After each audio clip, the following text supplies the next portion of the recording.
दिवाली के पावन त्योहार से पहले कुछ घरों में ऐसी दिवाली मनाई गई जो कभी सोचा ना था, और बच्चों की मेहनत रंग लाई, क्योंकि JKAS के एग्जाम जो थे उनके रिजल्ट आए, और उसके बाद जो है सबके चेहरे खिल गए कि बच्चों ने जो सालों से मेहनत की है वो मेहनत रंग लाई है। ऋत्विक गुप्ता मेरे साथ है, 10th रैंक इन्होंने सिक्योर किया है।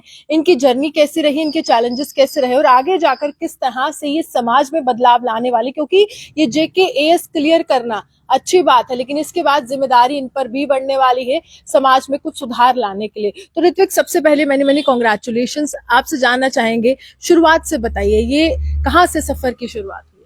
Thank you so much ma'am. So back of my mind में था सिविल सर्विसेज करने, बट इतनी जल्दी नहीं था कि you know you will get into the cycle, because इतना अनसर्टेन एग्जाम है। तो ये सोचा था प्लेसमेंट्स अगर ले लूंगा तो you know background would be secured. But then after my graduation my dad told me कि फॉर्म भर देते हैं। सो अगर आप प्रिपेयर करोगे तो you know young blood, there is a tendency कि यंग ब्लड जल्दी क्लियर कर देते, तो वो यही सोच रहे थे। तो फॉर्म भरा, तो आई वाज लाइक कि बहुत कम सीट्स हैं, नहीं होगा, मतलब बहुत ज़्यादा नेगेटिविटी थी, मतलब कि I was not clear also. तो मैंने कहा कि अभी मैं प्लेसमेंट ले लेता हूँ, साथ साथ प्रिपेयर करते रहता हूँ। Okay. But then he filled the form, so then I sat for the prelims, I prepared it, then clear the prelims. So एक जब आप एक एक स्टेज क्लियर करते हैं then you will get a kick start, and then motivation आती रहती है। देन फिर मेंस एग्जाम हुआ, फिर इंटरव्यू हुआ, एंड देन ग्रेजुएशन में कौन कौन से सब्जेक्ट्स थे आपके, कौन सी स्ट्रीम थी आपकी? yes, so I did my graduation in economics honors from Sri Ram College of Commerce, Delhi University. Okay. तो अब इसके बाद जो था, इसके बाद आपने क्या सोचा? देखिए ये हो गया आपकी जर्नी, लेकिन चैलेंजेस तो आए होंगे। वो जो समय था, आप कह रहे कि 2022 से लेकर 2024 तक का, वो 2 साल का समय कैसे निकला? यू नो अगर हम पहले प्लान करते हैं, मैंने भी बहुत चीज़ें पहले प्लान की थी, बट वैसा नहीं होता, because god's plan is different. तो जैसे मेरी ग्रेजुएशन खत्म हुई, आई केम बैक, सो मैं दादी was diagnosed with the cancer first. So उनकी कीमोस चलती थी, तो बहुत ज़्यादा ना एक heart breaking moment, and you know yes, if the person is in the house and you see her in suffering because she's very jolly, तो उनका She was a chemo, kind of a support system to yeah you yeah at yeah that yeah time. so then seeing her suffering in it and then also prepare simultaneously, तो उनका chemo होना वो करना, but then it's like very challenging। तो but still मैंने साथ साथ preparation रखी, because my mom was like कि हम जा रहे हैं ना, we are taking care, you prepare साथ में। You do your work. yeah, and then you know she survived it, touch wood, thanks to God। then उसके बाद my nani was diagnosed with the cancer, and very lately we get to know about her, it was a fourth stage, and tab to you know mains was going on, then interviews, and 15 days before the JK's interview, when I was getting a call letter from Srinagar, she passed away। so yeah, this challenge was there, but yes, my mom, my dad, they were supporting me at every interval, which I cannot forget, and also the God, like you know, you get your solace, you believe that there is a power in the nature, there is like Mata Rani, there is someone that who is there to support you, and वो आपको एक पक्का कुछ ना आपके लिए सोच के रखेंगे। आप अभी भी मिस करते हो अपनी नानी को? हाँ, बहुत ज़्यादा, मतलब आई क्राइड, आई तो you know devote my success to her, I feel like she has given me this rank. तो यस। आपके स्टडी मटेरियल की बात करते हैं, from prelims to mains to interview, what help you in this? किस किस ने आपकी मदद की, और कौन कौन सा स्टडी मटेरियल जो था वो आपके लिए फायदेमंद साबित हुआ?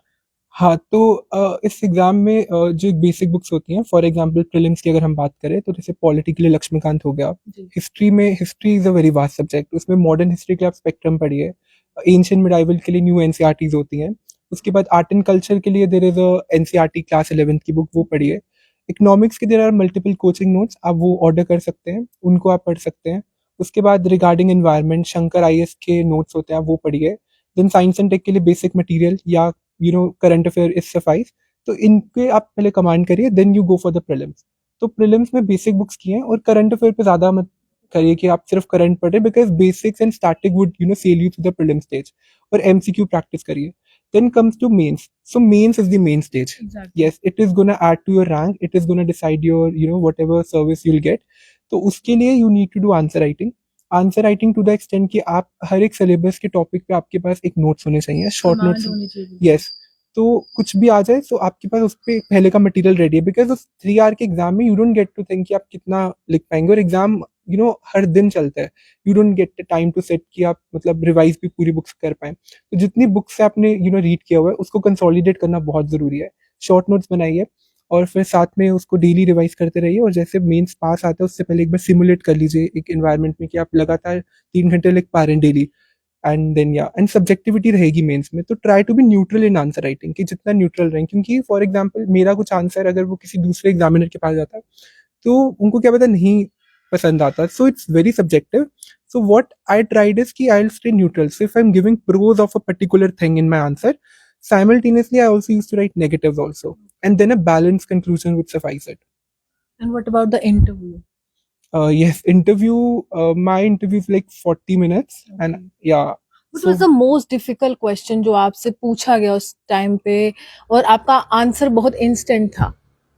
So I went inside, and first of all, my interview started. They asked about my graduation. Okay. They said, "Okay, you're young. Qualification. Yeah, you're very young about it."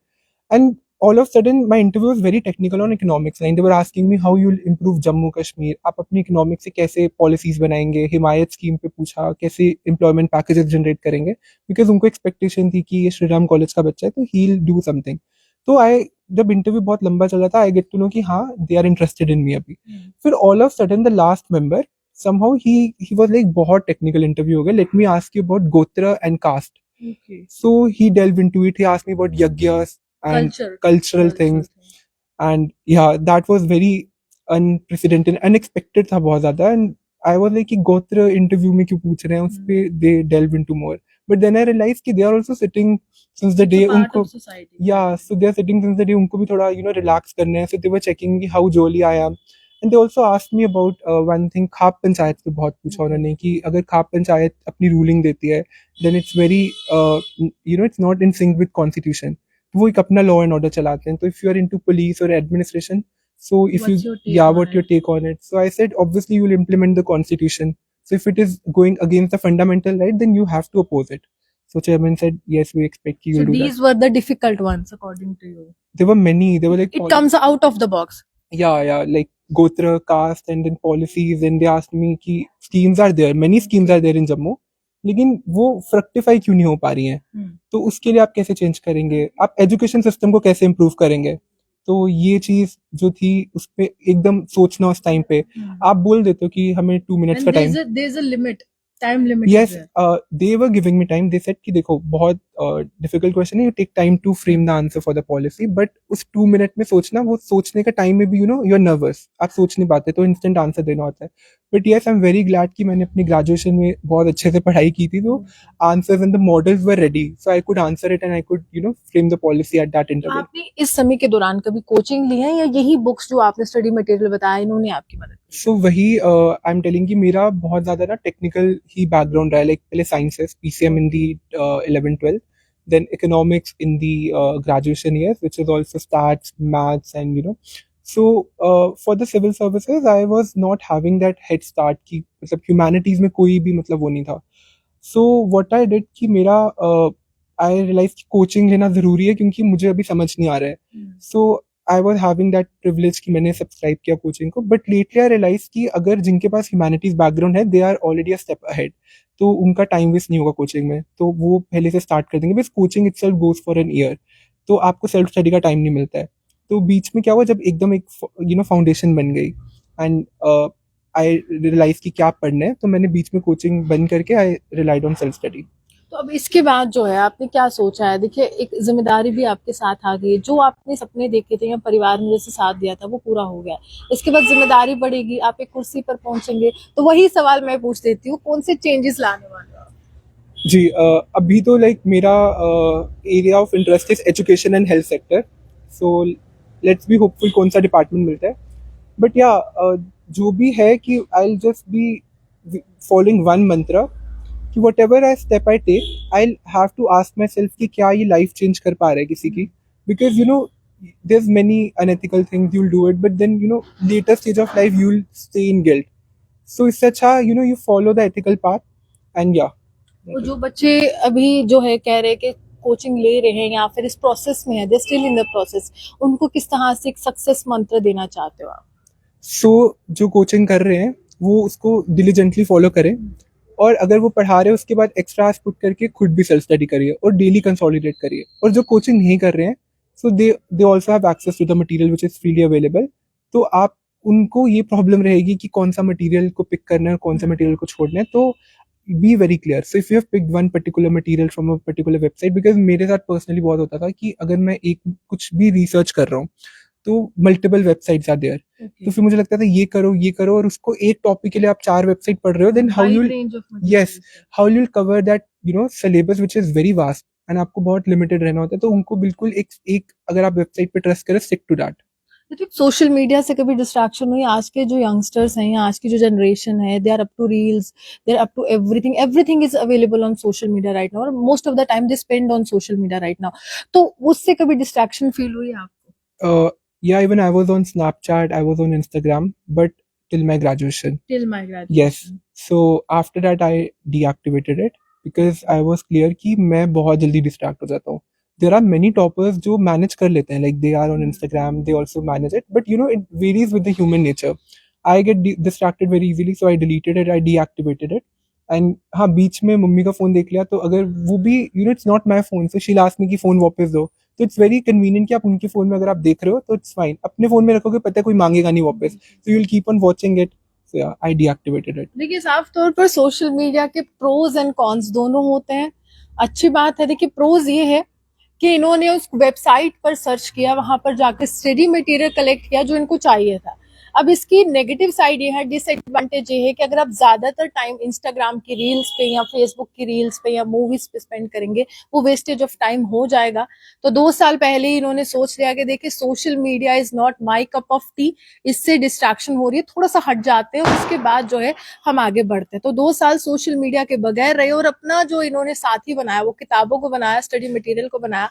और कहते हैं कि शिक्षा जिसके साथ होती है, समय ही उसके साथ होता है. तो समय बहुत बलवान है और आज जो है इनकी मेहनत रंग लाई है. और बहुत बहुत मुबारकबाद है इनके परिवार को जिन्होंने इस तरह से इनका साथ दिया और हमेशा साथ देते आए हैं माँ बाप. लेकिन खास बात यही है कि जम्मू के एक बेटे ने यहाँ पर जेकेएस क्लियर की है और एजुकेशन की फील्ड में या एम्प्लॉयमेंट की फील्ड में, हर एक फील्ड में आगे बढ़ना चाहते हैं और आपको एक मिसाल के तौर पर देखना चाहते हैं कि देखिए अगर मैं कुछ कर सकता हूँ तो आप भी कर सकते हैं. आप ही हमारे से बने देखते पीछे जम्मू सुहान के न्यूज का.